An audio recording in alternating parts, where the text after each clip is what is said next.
"We just can't afford the trip, sweetie. We're so proud. Send pictures." That's what my mom texted me 3 days before my first solo art show. So I smiled, nodded, and told everyone they wanted to be here. They just couldn't. But 5 minutes after I cut the ribbon, Lena shoved her phone in my hand. And there she was, my sister Ava, twirling through a luxury Vegas suite in sequins and heels. Behind her, my painting, the one I'd poured 3 months of heartbreak into, used as a backdrop for her fashion vlog. No credit, no permission. And my parents, laughing in the background, raising glasses, saying, "Best family trip ever." But the part that shattered me, that suite, that trip, they paid for it with the fund my grandma left only for me, and they thought I'd never find out. Funny how betrayal doesn't stab you in the back. It poses for selfies in front of your art. If you've ever had to smile through someone else's lies, drop me a "I feel you" in the comments. I'll be reading every one. The scent of fresh paint still lingered in the air, soft and sharp at once, mixing with hints of champagne and the distant sweetness of cut lilies by the entryway. My heels echoed against the polished concrete as I walked slowly past my own paintings, canvases I'd poured my soul into. Swirls of midnight blue and blood red stared back at me, alive under the gallery's soft amber lights. I'm Mia Thompson, a Denver-based artist. Tonight was the night I'd been dreaming about since I was 16, my first solo show. The walls of the gallery were warm with light and packed with murmurs, critics, collectors, artists, strangers, all brushing shoulders beneath chandeliers that reflected gold across the high ceilings. Camera flashes popped like soft fireworks. Laughter drifted through the space in waves, broken by the clink of glass on glass. The jazz trio by the back wall played a mellow tune, velvet smooth, like the inside of my throat before a sob. And yet, despite the buzz, the celebration, the chorus of congratulations, my eyes kept drifting toward the front, toward the velvet-covered VIP table set under a halo of light. 3 empty seats. I had saved them for my parents and my sister Ava. I had even handwritten their names on gold-trimmed cards and placed them next to chilled flutes of sparkling rose. I imagined them walking in, Mom wearing her favorite blue blazer, Dad in his stiff khakis trying to look comfortable, Ava gliding in with that effortless confidence she wore like perfume, but the seats remained empty, unmoving, untouched. They had texted me 3 days ago. "Flights are just too expensive right now, sweetie. We're sorry, we're proud of you. Send pictures." I told myself I understood. Phoenix to Denver wasn't a short drive. I had even offered to help pay, but they said no. Still, I held on to hope like a frayed ribbon. Maybe they'd show up at the last minute, surprising me with confetti smiles and warm hugs. I imagined it so vividly, I almost believed it. "Are you okay?" Lena's voice pulled me back. I turned to her, my best friend, wearing a deep burgundy wrap dress and concern in her eyes. "They'll come," I said too quickly, then softer. "They wanted to be here. They just couldn't." Lena didn't argue, but she didn't nod either. I glanced at the front door again. Nothing but another couple in black coats stepping in from the cold. The room dimmed. A hush fell. The spotlight shifted, cutting across the room like a stage cue. All eyes turned toward me. This was it. The ribbon cutting. My official debut. I stepped forward, gripping the ceremonial scissors they'd handed me minutes ago. My fingers were slick with nervous sweat. The red ribbon stretched across the largest canvas behind me, a storm of deep indigo and fractured silver lines I titled Inheritance. Cameras clicked. Whispers turned into polite applause. I swallowed the lump in my throat and smiled, pretending this was the happiest moment of my life. I raised the scissors. The ribbon sliced cleanly in two. The crowd erupted. Flashes, cheers. A man in a blazer yelled, "Bravo!" I think someone whistled. I tried to soak it in, tried to feel proud. This was supposed to be everything I worked for. And then Lena touched my arm again, this time harder, urgent. "Mia," she whispered. Her voice was tight, her breath quick. "You gotta see this. It's bad." "What?" She shoved her phone into my hands. A YouTube video. The thumbnail made my heart drop before I even hit play. Vegas vibes with the fam. The video was barely 3 hours old. I pressed play.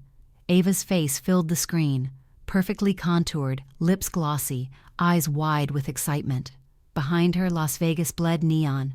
The Bellagio fountains danced in the background. Music thumped faintly. "Hey guys, welcome back to the channel," she chirped. "Totally last minute, but we're in Vegas, baby, family trip, treating ourselves." I stared, frozen, as the camera panned to Mom twirling in a casino hallway, laughing like a teenager. Dad raised a cocktail to the lens, then turned to kiss her cheek. The camera spun again. Ava posed with a designer handbag, winking. Then I saw it. A glimpse of something familiar behind them. No, not just familiar. Mine. One of my paintings. Crushed Horizon. The original. Hanging behind them in a luxury hotel suite. Framed. Lit. Being used as a background for a promo shot for some kind of sponsored fashion content. My brushstrokes, my colors, my story. Hijacked. I blinked, the video still playing. Ava's voice, now a muffled hum in the air around me. "Mia." Lena's voice reached me again. "They didn't just skip your opening. They're using your art. Without credit. Without permission." I couldn't breathe. My fingers went numb around the phone. They lied. They said they couldn't afford a flight. But they could afford Vegas. Hotel suites. Designer bags, spa selfies, and they could afford to take my work and use it as a backdrop like it was theirs to claim. I stared back at the VIP table, still empty, still pristine, as if waiting for ghosts. The seats mocked me now. I had saved those places with the last sliver of hope that maybe, just maybe, I'd mattered enough. But I didn't. To them I never had. Applause still rang out around me, but it sounded so far away. Distant. Hollow, like I was underwater.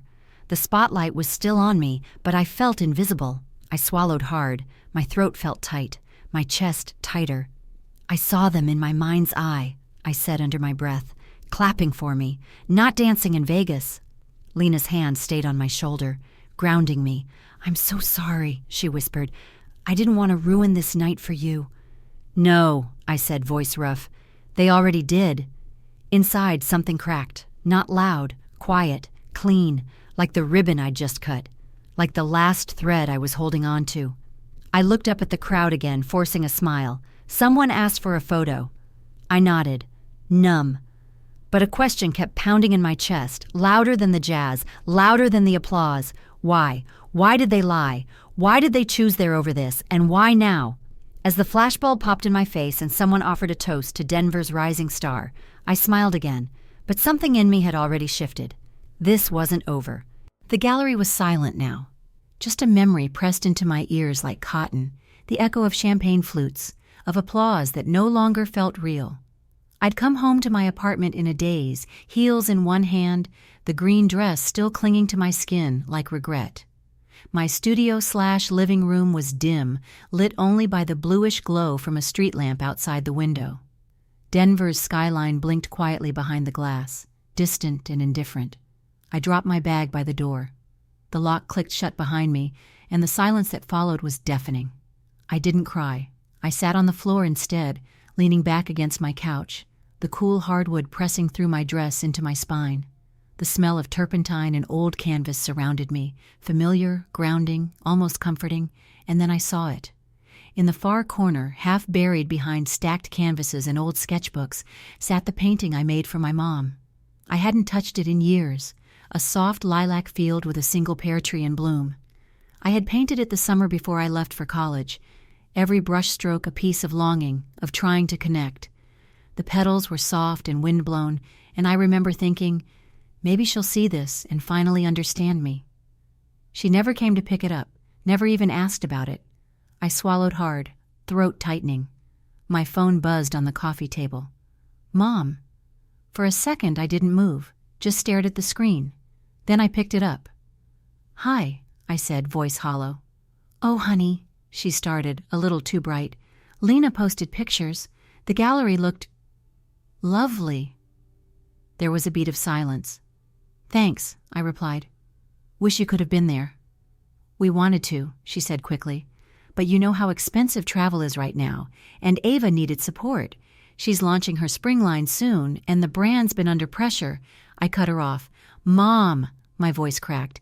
"Why didn't you just tell me the truth?" Another pause, a longer one this time. "You mean about Vegas?" she asked, like it was no big deal. I blinked. "Yeah, that. And my painting? Featured in the background of Ava's vlog without even asking? That one too. Her sigh was sharp. Mia, don't be dramatic. Ava's brand is growing fast. She just needed a pretty space. You know how important visuals are these days. I laughed, quiet, bitter. And my opening? That wasn't important? You're always so sensitive, she snapped. I told you, we're proud. But Ava's under so much pressure. She's the one constantly in the spotlight. You know how that is. No, I didn't. I remembered the last time I had tried to be seen. I was 16. It was the week of my first student art exhibition, just a local show at a community center, but I'd worked on my piece for weeks. I had stayed up late every night, sketching with cheap charcoal until my hands cramped. I was so excited I couldn't sleep. Then, 2 days before the event, Mom came into my room with a forced smile. Honey, she said, we can't do both this weekend. Ava made it to the finals for the state pageant. We're heading to Tucson. My stomach dropped. But my show's on Saturday, I said, blinking. I've already submitted my piece. You promised. She gave me that look, the tight-lipped one. The one that said, you're making this difficult. Don't be selfish, she hissed. Ava's our star, Mia. You know that. This is important. I never went to that show. I pulled my name from the list the next morning and told my teacher I had the flu. At 16, I told myself they had to choose, that it didn't mean they didn't care. But that night, while watching Ava twirl in sequins on TV, crowned runner-up under a rain of glitter, something inside me dimmed. And now, all these years later, that same something was aching again. Back in the present, Mom was still on the line. Are you really upset about a little video backdrop? She scoffed. This isn't about you, Mia. Don't make this harder than it has to be. My jaw clenched. Aw. Just tell me the truth, Mom, I whispered. Was it ever about me? A long silence. Then, flatly, Mia, Ava's got enough on her plate. Don't be a problem. Click. The line went dead.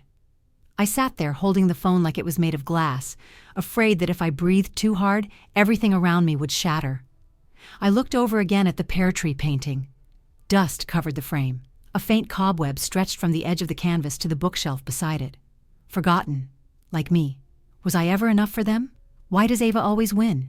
The questions circled like vultures, slow and hungry. I knew they wouldn't stop circling until I forced them to. Outside, a siren wailed faintly down the street. The city moved on, oblivious. I pushed myself up from the floor and walked over to the painting. My fingers brushed the edge of the frame, stirring a tiny cloud of dust into the air. It smelled like old memories. I could feel 16 again, heart pounding, eyes burning, begging for something that never came. No more. I walked to the window and stared out at the glowing skyline. They had taught me how to disappear, but they were about to learn what happened when I chose to reappear. The sun slid through the narrow windows of my studio in long amber slants, catching the dust as it floated like ash. Jazz hummed low from the speaker on the shelf. The smell of varnish, linseed oil, and fresh canvas clung to the air, familiar and oddly grounding after everything that had happened. I needed to stay busy. Grief, when it simmers low and quiet like mine, doesn't scream. It seeps into your hands while you hang canvases, into your breath while you stretch a new frame, into the silence between brushstrokes.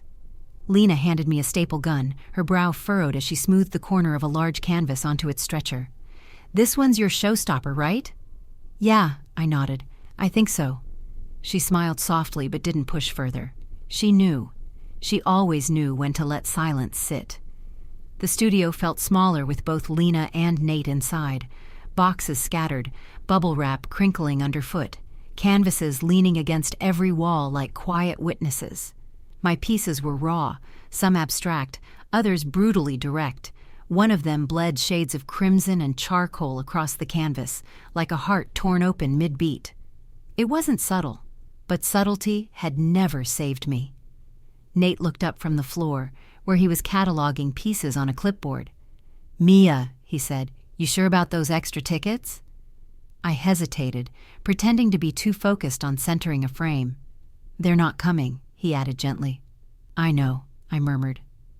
I slid the VIP envelope a little further under the studio lamp, still 3 tickets inside, still waiting for names I couldn't let go of. My parents, Ava, 3 neat slips of hope pretending to be invites. I exhaled. If I don't save the seats, it'll feel like I gave up on them, on me."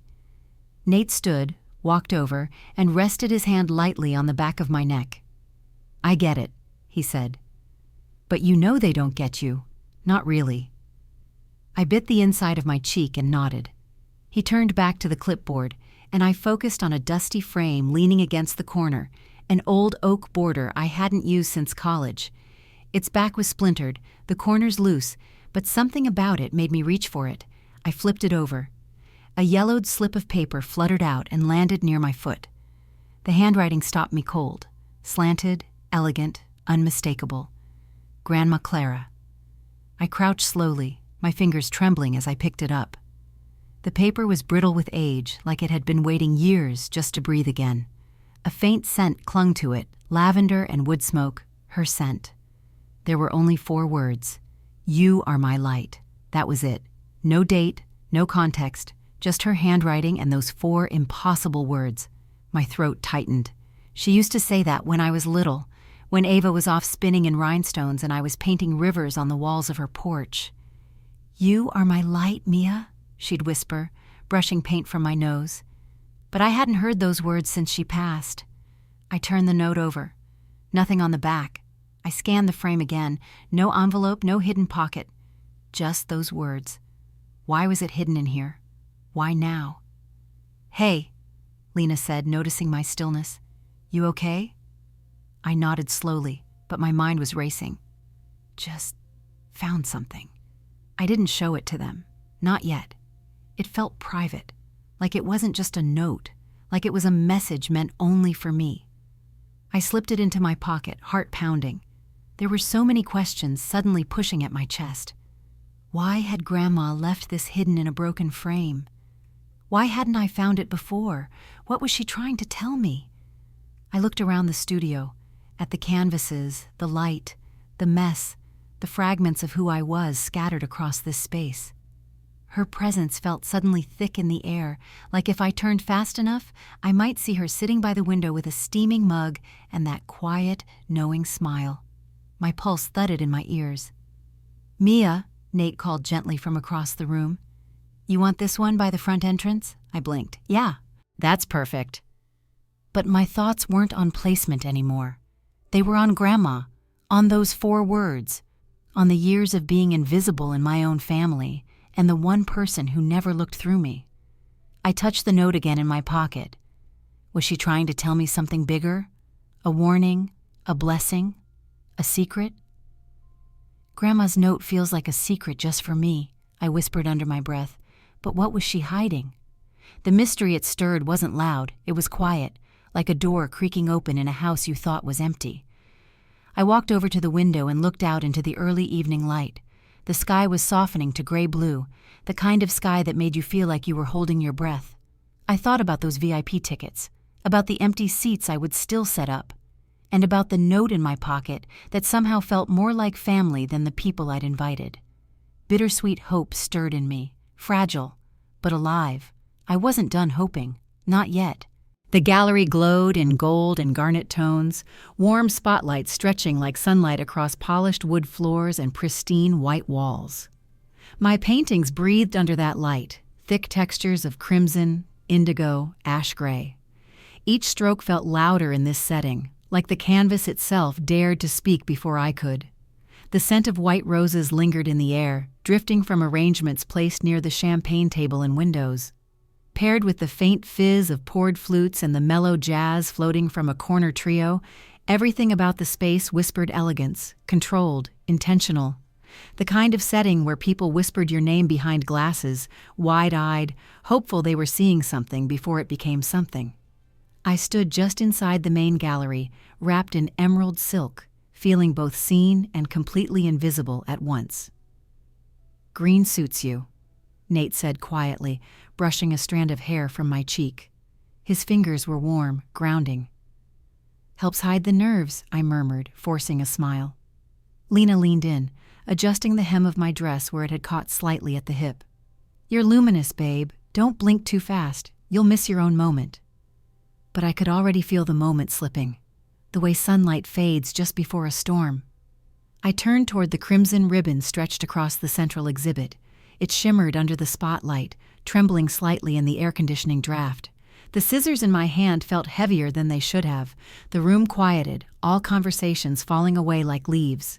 I took one breath, then another, and I cut the ribbon. Applause burst across the room like a firework, sharp, bright, immediate. Someone cheered. Someone else let out a breathy, "Wow." I smiled, blinked quickly, nodded as cameras flashed. Lena whooped. Nate clapped with pride I didn't feel I deserved. And for a fleeting moment, the applause warmed me, like standing too close to a bonfire. It burned just enough to believe in it. But then I turned and saw them. 3 velvet-lined seats, 3 untouched flutes of champagne, 3 empty name cards, Mom, Dad, Ava, all still waiting. The gold ink shimmered, mocking me. No one sat there. No one was coming. I had known that. I had told myself it was okay. But in the middle of that spotlight, surrounded by a room full of strangers pretending to adore me, their absence howled. I felt it in my sternum, the hollowness, like I'd built this night out of glass, and their empty seats were the first hairline crack. I stepped back from the ribbon, pulse thudding. Nate reached for my hand, but I tucked it behind my back. Then my clutch buzzed. A text. I pulled my phone out, eyes flicking to the screen. The glow lit up her name like a siren. Ava. I didn't move at first. Then I tapped it open. "Have fun, sis. I'm somewhere awesome." No emoji, no follow-up, just that. The words hit sharper than they should have, like a slap with a silk glove, casual, polished, cruel. At first I thought maybe it was her version of support, but no, not tonight, not this night, not after everything. Somewhere awesome. She knew what tonight was. She knew what this meant to me. And she was somewhere awesome? I stared at the text, letting it sink in, letting it rot. My mind raced. Why send that now? Why not say where? Why pretend it was friendly? She was baiting me. I felt it. My gut knew before my brain did. That message wasn't just a snub. It was a knife disguised as a wink. Her words felt sharp, like she's laughing at me. What's she up to? "Everything okay?" Lena asked softly, appearing at my side. I tucked my phone away slowly, forcing my lips into something resembling a grin. "Just Ava." She raised an eyebrow. "Want me to fight her?" I smirked, half-hearted. "Might need backup."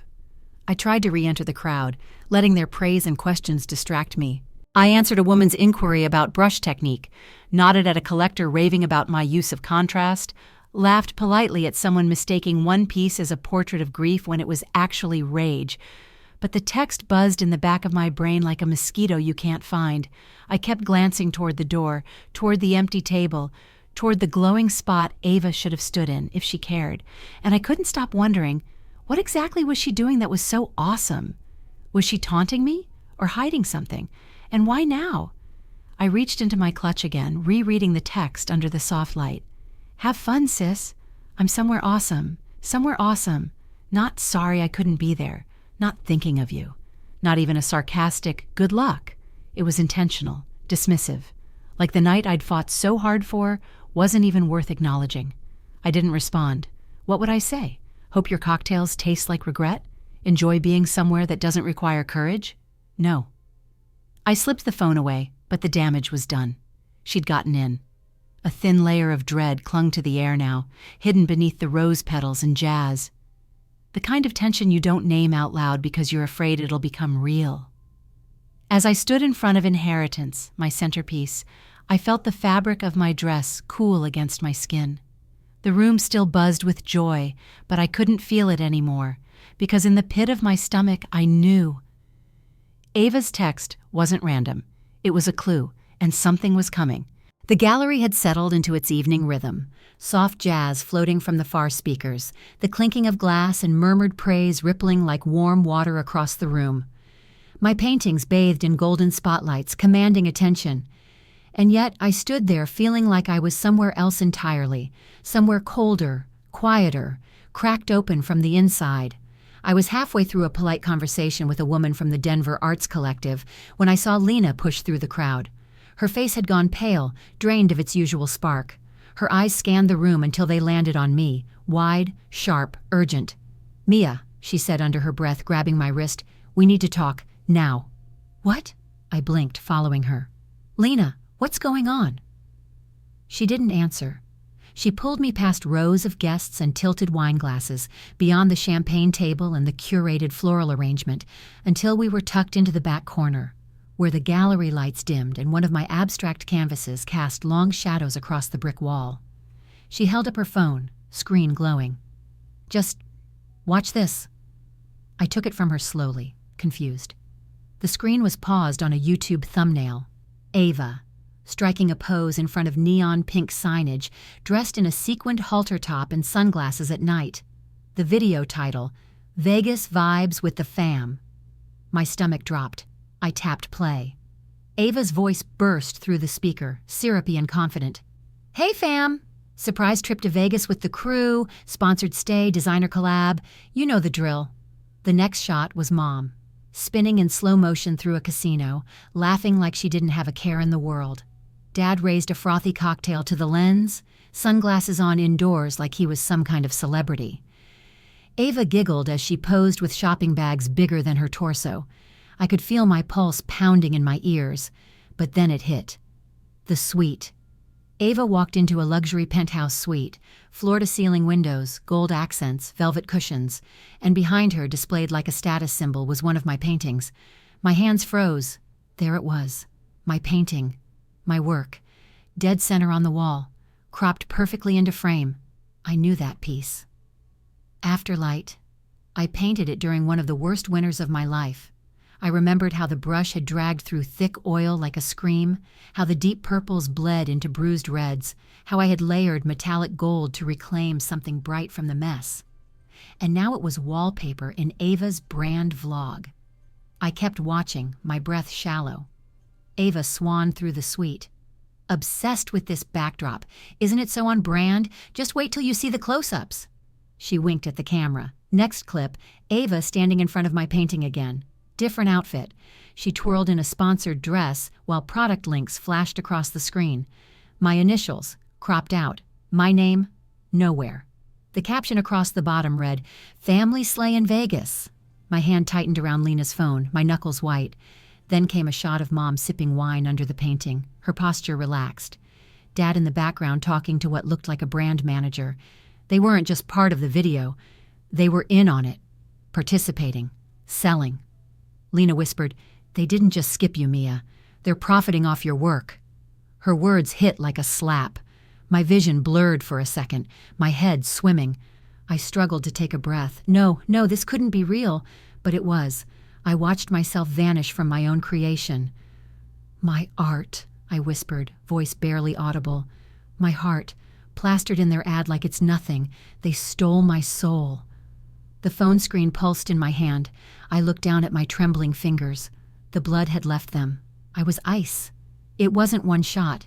It was the entire video. My painting, used as a trendy backdrop for fast fashion and influencer nonsense. My identity diluted into decoration, disposable, and worst of all, they knew. They knew it was mine. Ava's "no idea who made it" line was a lie. A cold, calculated lie, because she knew exactly what she was doing when she chose that piece. She'd seen me cry while painting it. She'd once mocked it at a family dinner. And now it was her set dressing. How did they even get it?" I asked, turning to Lena, my voice hoarse. "I thought it was in your storage unit," she said. "You told me it was locked, cataloged." "It was," I said, almost gasping. "I wrapped that piece in acid-free paper. I sealed it myself. It was in Unit B12 under a separate code." My throat closed up. So how did they get access? Who helped them? Or worse, who gave it to them? Lena looked stricken. "Mia, we need to find out who." But I was already stepping back, eyes scanning the crowd through the haze of fury building in my chest. I thought of the VIP table, the empty seats, the note from Ava. "Have fun, sis. I'm somewhere awesome." Now I knew what she meant. They were awesome because they were making money off me. Laughing under Vegas lights while I stood here surrounded by strangers who thought I was whole. And I wasn't.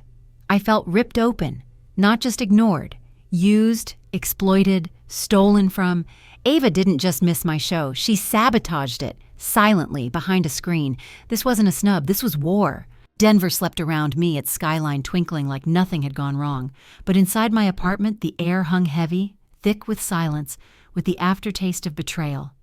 I sat curled in my blanket on the couch, legs pulled to my chest, laptop balanced on the coffee table in front of me like a silent judge. The only light came from its screen, a cold blue glow that cast my face in shadows. The city's distant hum filtered through the window, barely breaking the stillness. I hadn't touched a brush since the gallery. My studio corner remained untouched, brushes stiff in their cups, colors drying on palettes I couldn't bring myself to clean. I just sat and thought, and tried to breathe through the shock of what I'd seen in Ava's vlog. Then my phone buzzed. Leo. Mia, I didn't know how to tell you. Please don't hate me. I blinked at the screen. Leo? My cousin. The one always glued to Ava's side. The one who posted behind-the-scenes shots of her like he was her PR intern. He hadn't texted me in months. Why now? Me. Tell me what? I watched the typing bubbles pulse, then vanish, then pulse again. Leo. They made me go to Vegas, said it was family PR, but it wasn't their money. It was yours. My stomach nodded. Leo. Your dad used the Clara Fund, Grandma's art account, for Ava, for the trip. I checked. It's down to like $2K. I froze. My blood felt thick, too slow in my veins. Leo. It used to be over 15 grand, right? I didn't know how bad it got until this week. Leo. They told me to keep quiet, said you didn't need it anyway, that you were doing fine. My hands started to tremble. No. I threw the blanket off my lap and scrambled toward the table. The laptop screen had dimmed to black, but I jolted it awake and opened the bookmarked tab. Clara Thompson Art Development Fund. The one Grandma started for me when I turned 22. She'd called it seed money, her exact words. A plot of soil to plant something big in. It had been my safety net, my only real fallback. I logged in. The spinning wheel loaded slow, my breath caught in my throat. Current balance, 2,091.67. The number stared at me, cruel and final. My pulse roared in my ears. I clicked into the transaction list, already dreading what I'd find. The list loaded. Neat rows of dates, vendors, and withdrawals. 0503, $3,200. Ava Thompson Style LLC 0427, $1,100. Wynn Las Vegas 0422, $4,500. Spa Retreat Wellness Group 0418, $850. Fashion Nova Influencer Promo 0412, $1,600. Salon Prive 0408, $950. Ava Thompson Style LLC 0330, $1,300. Boutique Luxe Rental. I kept scrolling, page after page, a parade of vanity. My hand flew to my mouth. I didn't even realize I was crying until I felt hot tears touch my knuckles. They used it. All of it. On Ava's content. On Mom's spa days. On cocktails and outfits and fake family PR. While I was scrimping for canvas rolls and reusing old frames. They'd smiled in my face. Told me they were broke. Told me they wished they could come. Told me they were proud. And all the while they were draining the only thing Grandma left me. They didn't just steal money. They stole time, possibility, stability. Me. Leo, why didn't you say something sooner? Leo, I was scared. They told me if I told you I'd be cut off. No more travel, no more projects. I know that's selfish. I didn't know they'd take that much. Then another message. Leo, I'm sorry, Mia. They made me keep quiet about the money. I pressed my palms into my eyes, trying to stop the shaking. But the images wouldn't stop. The VIP table with their name cards, the empty champagne flutes, my hands cutting the ribbon while they clinked glasses in Vegas with my money. And Leo, my own cousin, too scared to speak. I wasn't even angry at him, not fully, because at least he told me. He told me. I opened the spreadsheet Grandma's lawyer had given me years ago, my project roadmap. It listed what that money was meant for. Studio rent for a year, a trip to Berlin for an art residency, supplies for 5 collections, entry fees for competitions. Gone. All of it. Replaced by hashtags and promo codes. My heart thudded in my chest like it didn't know what to do next. Fight? Flee? Shatter? No, not this time. I stared at the screen, jaw clenched, teeth grinding together. Every dollar they stole was a piece of my dream. Every luxury spa appointment was a door they slammed shut in my face. They didn't just steal from me, they erased me.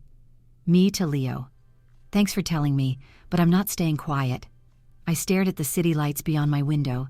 They blurred slightly through my tears, but I didn't wipe them away. Let them fall. They weren't weakness. They were fuel. I opened a blank document and started typing a list.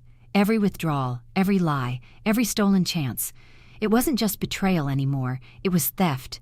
And I was done being their silent casualty. I was taking it back, all of it. The Denver law office smelled faintly of old paper, polished wood, and lemon cleaner. Clean, professional, sterile. But my chest felt anything but. I sat across from a man in a crisp gray suit, fingers laced tightly in my lap, trying not to bounce my knee. The weight of everything that had unraveled in the past week pressed on my shoulders like wet cement. Mr. Carter, my grandmother's longtime attorney, adjusted his glasses and looked at me with something like sorrow, or maybe shame. His office was perched high above the city, all tall windows and glossy bookshelves, the kind of place where secrets came to rest in folders and signatures. The late morning light caught the sheen on his desk, where a wooden box sat between us. Carved, ornate, unmistakably Grandma's. I'd recognize the vine pattern on the lid anywhere. It used to sit beside her typewriter when I was a kid. She kept her letters in it. I thought it was just for stamps and thread. Now it was the last thing she left behind for me. Mr. Carter finally spoke. "Mia, what I'm about to tell you, I should have told you sooner. But your parents, they came to me right after your grandmother passed, said you were grieving, said they had your permission to manage everything." I leaned in. "Manage what?" He opened a file. "Your grandmother left you everything, not just the trust fund. She signed over the Boulder studio she worked in, the one near Canyon Boulevard, and a $100,000 trust for your art career, fully yours. But more than that," he slid another paper forward. "She also owned a 20% silent share in Birch and Stone Gallery." I blinked. "The one Ava works with?" He nodded. "Your grandmother believed in your talent, Mia. She negotiated her stake before she passed, left it under your name in the trust." I couldn't breathe. She wanted to give you not just a canvas, but the room to hang it. I stared at the will, at the notary stamps, and my own signature at the bottom, except my signature looked wrong, too straight, too perfect. "I didn't sign that," I whispered. "That's not mine." "I know." Mr. Carter's voice dropped. "That's what started to bother me. After your gallery opening, I rechecked the documents, compared signatures. It's forged. Your parents, they've been controlling the assets, claiming you were too unstable to handle it." The word hit like ice. Unstable? He kept going. "They rerouted the studio into a temporary LLC, funneled rent checks into a joint account, and claimed the trust was being held for tax protection. The truth is, they've been siphoning funds for months, most of it toward Ava's content, brand sponsorships, and your mother's wellness packages." I sat back, stunned. My fingers itched to grip something solid. That's when I looked at the carved box. Mr. Carter nodded toward it. "She left that for you. Told me to give it only if I ever saw you come in here alone. Said you'd know when it was time." I reached for the lid. My fingers traced the vines, the familiar grooves in the wood. Inside, resting neatly on a faded piece of muslin, was a letter. Yellowed slightly, but sealed with her old wax stamp. I broke it. My grandmother's handwriting spilled out in soft blue ink. "My dearest Mia, if you're reading this, then you found the courage I always knew lived inside you. They will try to twist what is yours, not out of hate, but of fear, of your independence, of your light. The studio is yours, darling. The gallery share, too. I fought for it, quietly, because I knew one day you'd rise and you'd need it. They may not see you, but I always did. Love is loudest when it echoes after we're gone, and my love for you, it'll never stop ringing." Grandma tears burned hot at the corners of my eyes, but I refused to let them fall. Not now. Not when the truth sat in front of me in hard ink and legal paper. Mr. Carter spoke gently. "With your permission, I can start legal action to restore your control. The studio, the trust, the gallery percentage, all of it. We'll need to challenge the forgery, but we can prove it, especially with Leo's statement." Leo. The only one who told the truth. The only one who cracked the wall. I nodded slowly. Do it. All of it. I want it back. I picked up the wooden box and held it to my chest. It smelled like cedar and thyme, like grandma's sweaters, like safety. All this time I thought I was fighting alone, screaming into silence, but she had believed in me, even when no one else did. She'd planned for this. I felt the anger in my chest shift, harden, not into bitterness, but into something better, something with teeth, resolve. Every dollar they took, every lie they fed me, every moment they made me feel small, it all came back to this desk, this box, this truth. "Mr. Carter," I said, voice steady, "thank you for waiting for me." He smiled a little sadly. "She knew you'd get here, said you'd come when it mattered," and I had. I rose from the chair, cradling the box, and looked out the window at the Denver skyline. Tall, unshaken, golden in the afternoon sun. They thought they could erase me, but they forgot who I came from. This is my moment to rise. I posted it in silence, just a single image. Me standing at the ribbon cutting of my gallery, dressed in navy silk, eyes hopeful, smile tight. Behind me, the VIP section stood empty. Every chair I'd saved for my family untouched, name cards curling at the edges like they were embarrassed to exist. Caption: "My family skipped my gallery for a Vegas trip. They stole my art. This is what betrayal looks like." The screen felt hot in my hands after I hit share. I didn't know what I expected. Maybe a few quiet likes, a pity message or two, but within 15 minutes it started. Buzz, buzz, buzz, comments, shares, DMs, notifications stacking like dominoes on fire. "Wait, what? I was there. Your work was breathtaking." "They did what? I'm so angry for you." "Girl, name names, we got you. Sending this to my art professor right now." Denver's creative scene didn't just react, they mobilized. Friends of friends, curators I barely knew, artists I admired from a distance, everyone chimed in. Some reposted my caption word for word. Others clipped parts of Ava's Vegas vlog, highlighting my signature blurred in the background of her fashion promo. "Stolen art, clear as day," one user wrote in all caps, circling my initials with a neon filter. It was surreal, dizzying. Support poured in like a wave I didn't know I needed until it knocked the air back into my chest. I sat cross-legged on my living room floor, lights off, city flickering outside the windows, and just watched the tide rise. Comment after comment like a drumbeat reminding me, "You're not alone. You're not invisible. You're not crazy." Then the second vibration came, not from Instagram, from Leo. "She's going live." My stomach clenched. I didn't even need to ask who. Seconds later, Lena's text followed. "TikTok, brace yourself." I opened the app. It took half a second for the algorithm to shove it in my face. Ava. Full screen. Her face was pale and tear-streaked. She wore a hoodie, probably Dad's, for added pathos, and sat on the floor in low lighting, the kind influencers use when they want to look raw and broken but still flattering. Her voice cracked before the first sentence even finished. I never thought she'd attack us like this." I froze. "Mia's art?" Ava sniffled. "You guys, she's been faking it for years. She ran away at 16 because she couldn't stand not being the center of attention. Everyone said I had star power. She couldn't handle being a nobody next to me." My blood turned to ice. "I built my brand from scratch," she said, wiping at perfectly placed mascara smudges. "She's jealous. Always has been. She uses people, you guys. Ask anyone who knew her growing up." My hand tightened around my phone. The comments slid up beside her like flames. "She's crying and Mia's out here playing victim?" Not Mia being a whole scam. Makes sense now. Her style's too polished to be real. Cancel her already. And then, "Mia's a fraud, just like Ava says." I felt the breath punch out of my lungs. She was rewriting the story in real time, and people were listening. She didn't stop. "She used to trace magazine covers," Ava added, voice shaking. "She told everyone she was inspired, but really she just copied. She wanted to be famous, not an artist." My skin crawled. I remembered the sketchbooks she'd stolen, the ones I'd poured hours into, how she used to sneak into my studio, watching from the doorway like a cat waiting for something to break, how she'd laugh and say, "You really think this'll get you anywhere?" This wasn't just drama. This was character assassination. By the next morning, my Instagram was under siege. Snake emojis flooded my recent post. Dozens of comments in the same strange phrasing. Fake artist alert. Another clout chaser exposed. Why are we even giving her attention? Bot accounts. Troll farms. Maybe even people from Ava's brand deals.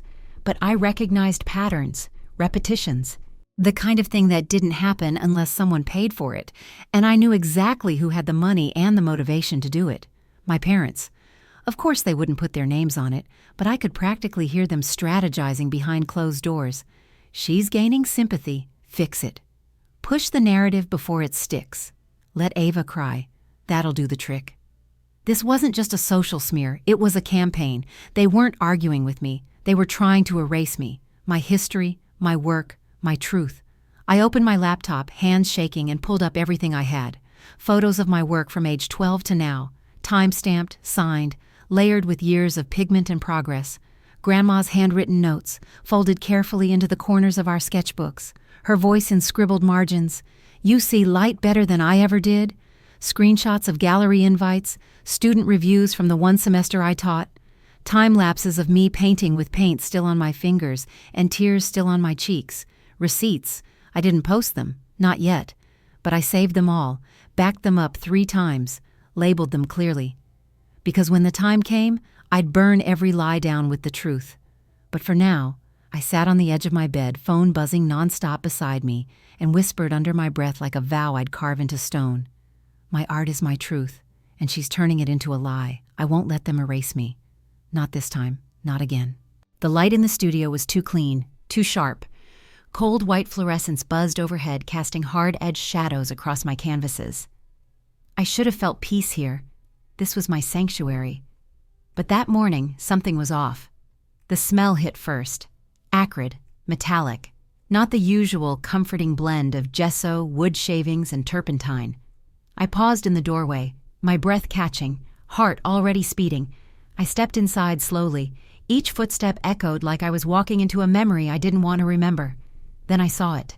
The centerpiece for my national exhibit, months of work poured from my ribs onto stretched linen, was destroyed, slashed.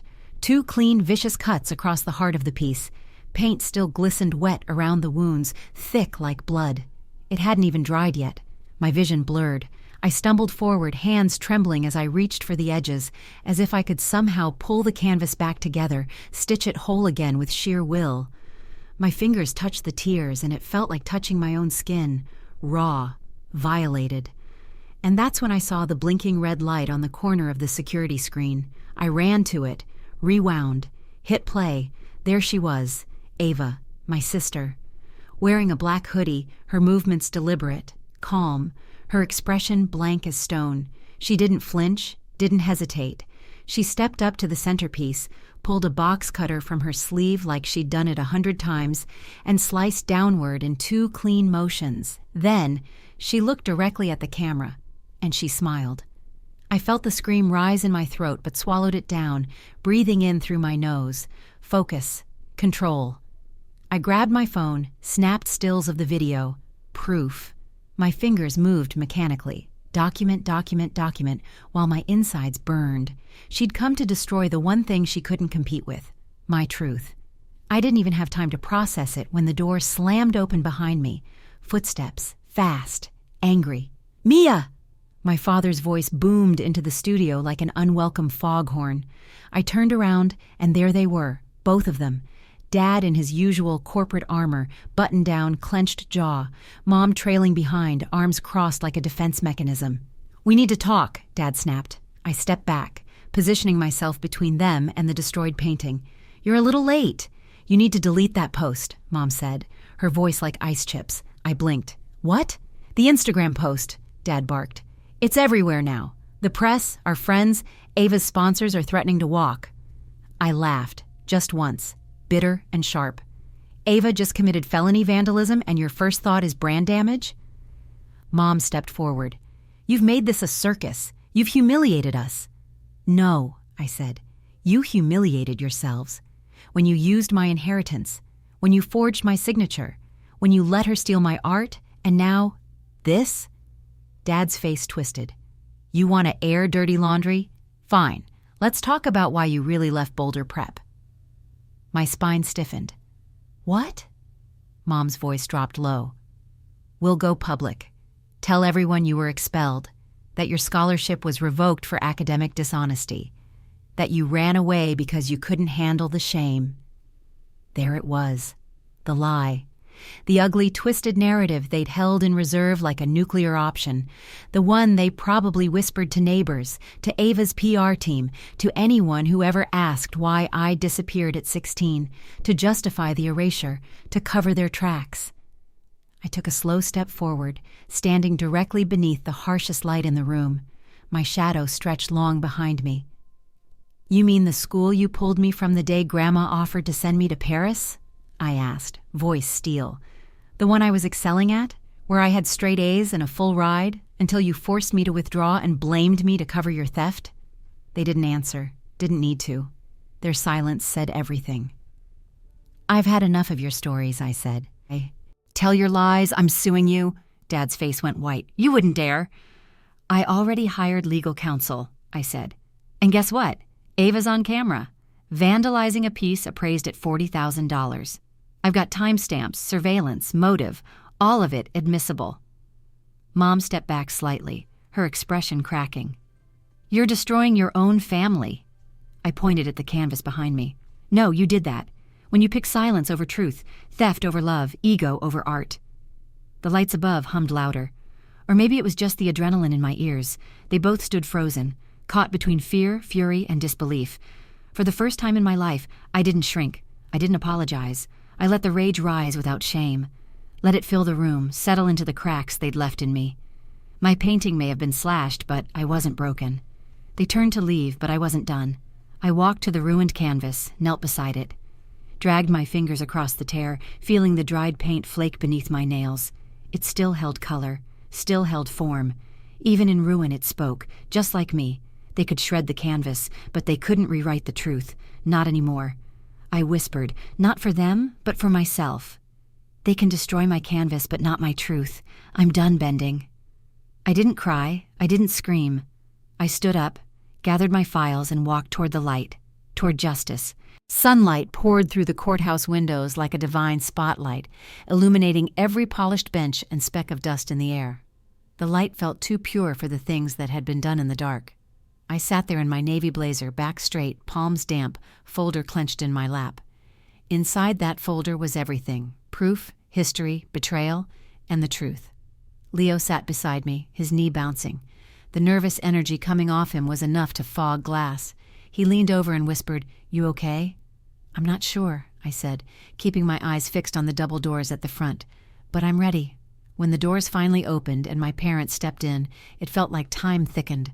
My mom's eyes scanned the room, carefully avoiding mine. She wore white again, always the innocent. My dad walked stiffly behind her, chin raised as if this were beneath him. They sat across the aisle from me, flanked by a defense attorney who looked like he already regretted taking the case. And Ava? Nowhere. The bailiff called for silence, and the judge entered. An older woman with silver hair pulled into a severe twist and a voice sharp enough to slice glass. She took her seat, adjusted her glasses, and addressed the room. "Ms. Thompson," she said, "you're here seeking legal restitution, property transfer, and fraud acknowledgement regarding the estate of Clara Thompson. Do you have your evidence?" I stood. "Yes, Your Honor." My hands didn't shake as I handed the folder to the clerk. Inside, video footage of Ava slashing my painting, Leo's signed testimony, screenshots of financial transfers traced back to my parents, documents from Mr. Carter verifying the forged signature on the will, and my trump card, school records that told the truth about what really happened when I was 16. The judge leafed through each page slowly, silently. The room felt like it held its breath with me. After what felt like an hour compressed into 5 minutes, she turned to the defense. "Do you contest any of this?" My parents' lawyer stood. "We do not, Your Honor." Mom gasped, a breathless whimper escaping before Dad could hush her. Her hands shook, fingers white where they clutched her purse. Dad stared at the floor. For once, he had no script. The judge cleared her throat. Then this court rules in favor of Mia Thompson. The Boulder property, a $100,000 trust, and ownership of the gallery shall be transferred to the plaintiff immediately. Additionally, the defendants, Mr. and Mrs. Thompson, are ordered to repay $50,000 in misappropriated funds within 60 days. She looked straight at me. The assets belong to you, Ms. Thompson. I almost didn't hear it through the buzzing in my ears. It was done. Leo squeezed my hand. My chest tightened, relief crashing down like a wave too big to ride. Outside, the air smelled crisper than it had in weeks. Reporters crowded the steps, flashing cameras, yelling my name. But I didn't stop. I couldn't. I just needed air. I needed space. I needed stillness after all the noise. At the bottom of the steps, Leo pulled out his phone. "You might want to see this." I braced myself. "What now?" He showed me a TikTok, Ava again, live streaming from some candlelit corner of her apartment. "She's spinning again," Leo said. "Says you abandoned the family, that grandma wanted to send you to a therapy retreat instead of Paris. Claims you were unstable and they had no choice." Of course. She couldn't stand the silence, so she filled it with noise. I didn't flinch. "Let her talk." Leo tapped the screen again, but checked the top comment. I looked. A user named Truth Archive had posted, "Got your school records, no expulsion, perfect GPA. They framed her to cover their theft. Screenshots below."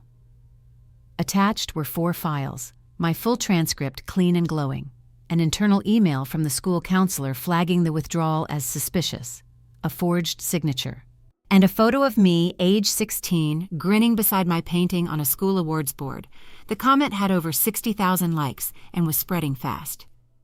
"I don't know who that is," I whispered. Leo smiled. "But they know the truth." I stared at the screen for a long time, not because I needed to read it again, but because something in me was healing as I did. For years, I had carried shame like a second skin, quiet, corrosive, heavy. But now, the truth was public, the silence broken, the scars exposed to light.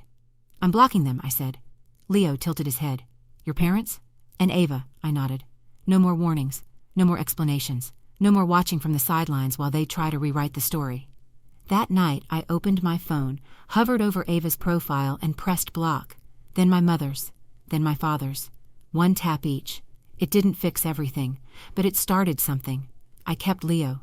He had stood beside me when it mattered. He didn't run when things got ugly.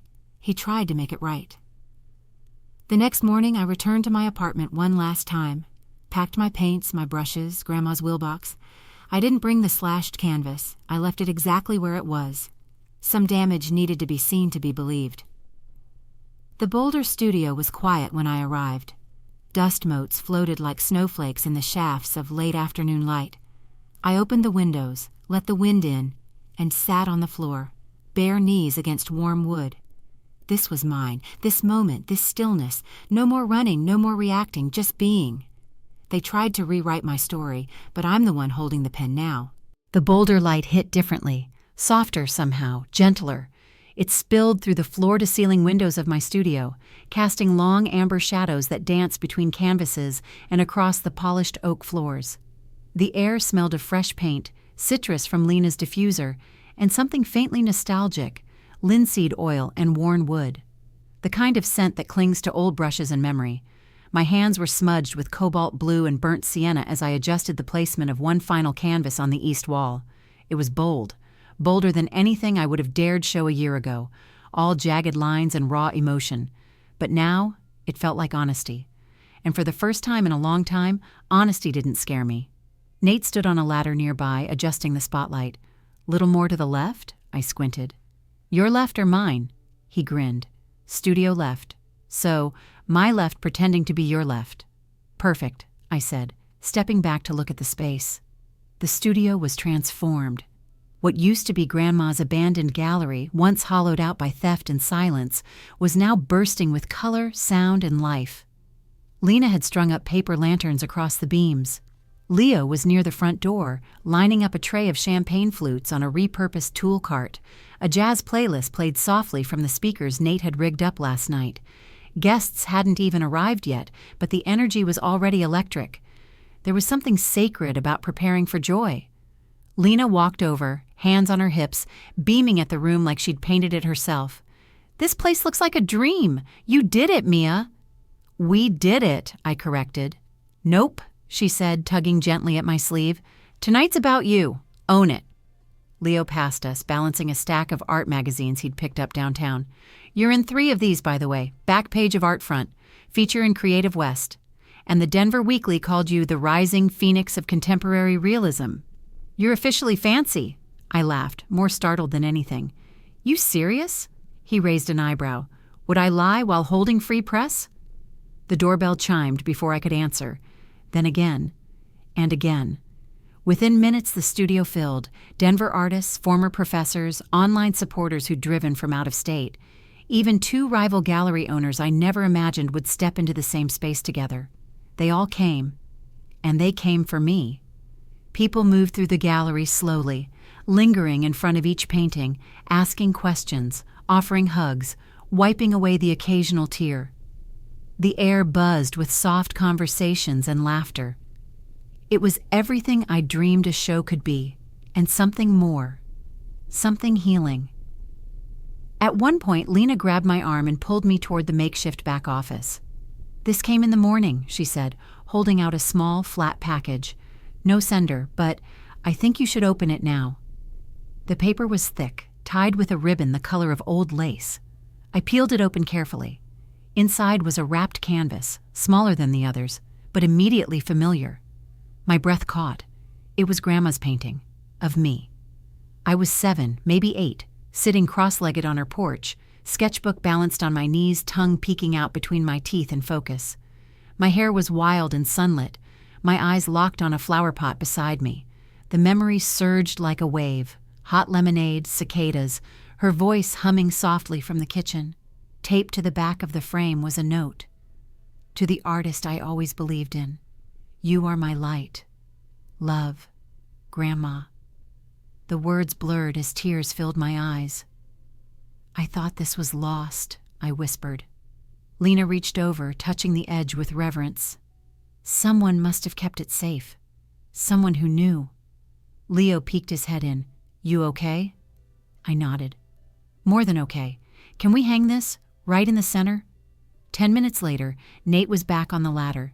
The painting took the center wall, between 2 of my newest pieces. The moment it clicked into place, the entire room quieted. Conversations hushed, glasses stilled midair. Every face turned to look. And then came the applause. Not the kind you give out of politeness, but the kind that says, "We see you." I stood there, unable to move, my throat thick, my chest too full to speak. I didn't need to explain anything. The room already knew.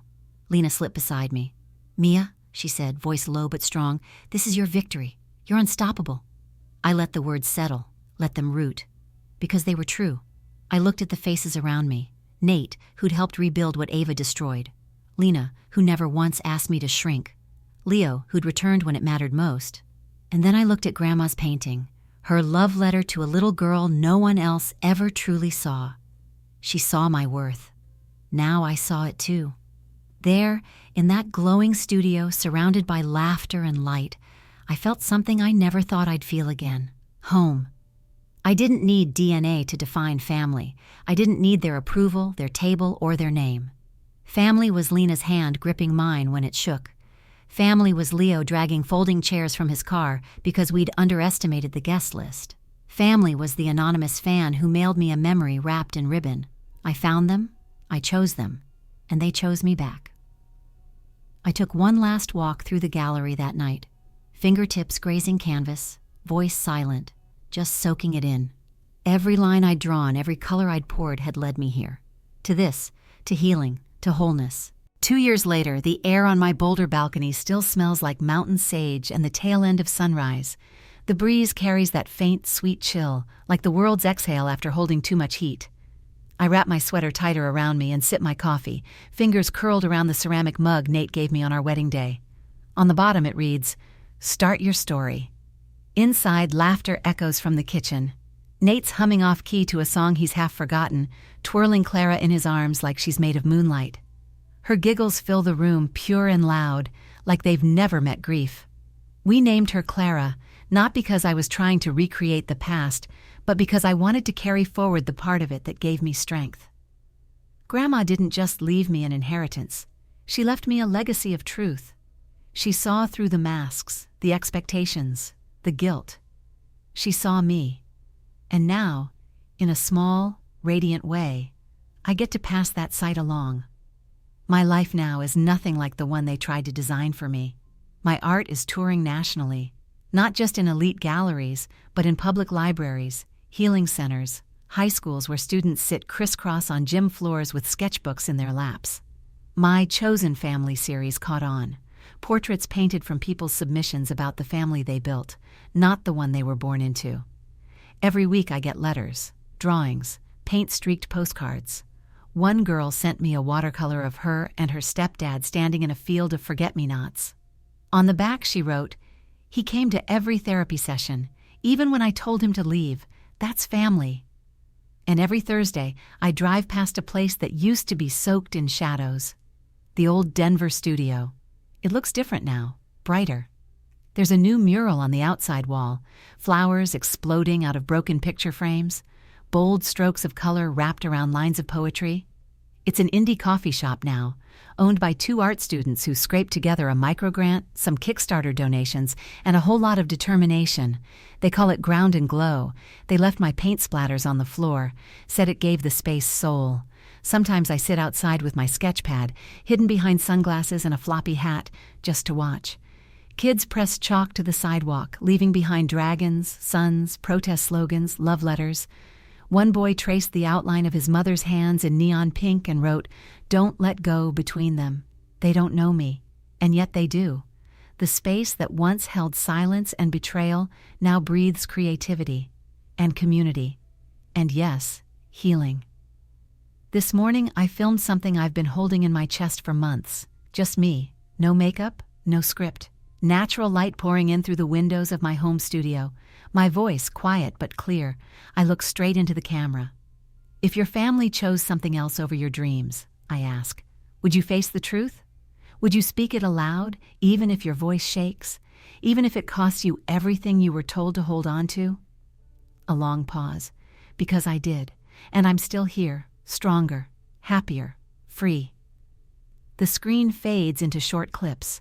Clara painting on the porch with her hands, smearing yellow across her cheeks, a zoom in on Grandma's painting hanging above my desk, a slow pan of the coffee shop at dusk, strings of lights blinking like stars. Then the closing slide appears. Share your story below, like, subscribe, and share if you believe Chosen Family is just as real as blood. I hover for a second before hitting upload. When I finally refresh, the comments roll in like a wave. This is the video I didn't know I needed. I haven't spoken to my parents in 5 years, and today I finally stopped apologizing for it. I chose myself, and I'm proud. It's not viral, yet, but it doesn't need to be. Each comment feels like a mirror, and for the first time I see my reflection without shame. Later that afternoon, I bundle Clara into the back seat. She's wearing one of Nate's old hats and holding a glittery pencil like a magic wand. Nate kisses us both before we go. "Tell the coffee shop I want my name on their next chalkboard drink," he jokes. Clara waves like royalty. "Bye, Daddy. I'm going to draw a hippo." As we drive, music hums low on the radio. The roads wind in familiar curves, but they don't carry the same weight anymore. We park just outside Ground and Glow. The smell of espresso and sidewalk chalk hits me the second I open the door. Inside, the space buzzes. Young artists bent over sketchbooks, soft jazz playing, the barista giving someone a cookie for free. "Because you look like you need it?" Clara tugs my hand. "Can I draw outside?" "Of course," I say. "Anywhere you want." She skips ahead and plops down next to a girl using purple chalk to draw constellations. Clara leans in and asks, "Can I help you make stars?" The girl nods. Just like that. No questions. Just inclusion. I watch them for a while, sitting on the curb. 2 humans creating something together. It feels like full circle and brand new all at once. A woman nearby recognizes me, quietly, gently. She just says, "Your story helped me leave." I nod. Then it was worth it. I I don't cry, not today. I just sit there on the curb for a minute longer, sunlight painting patterns on the pavement, Clara laughing beside me. They tried to silence me with shame, but I built a life so loud with joy, it echoes. I lost a family, but I gained a world, and my happiness? That's my revenge.